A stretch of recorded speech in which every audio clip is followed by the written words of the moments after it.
เดตสถานการณ์ อัปเดตสถานการณ์เนาะคือว่ายังบ่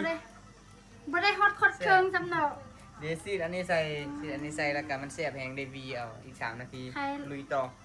ดีต่อเป็นจังได๋เจ้าของรายนี่ รับสนิทแล้วไม่เปล่า ไหวอยู่ ไป จัง อ ได๋ ยู่ ก็สู้เนาะสู้ๆเนาะถ้าติดตามต่อไปเนาะว่าสิได้ซ้ำใดเนาะ ตัวนี้อัน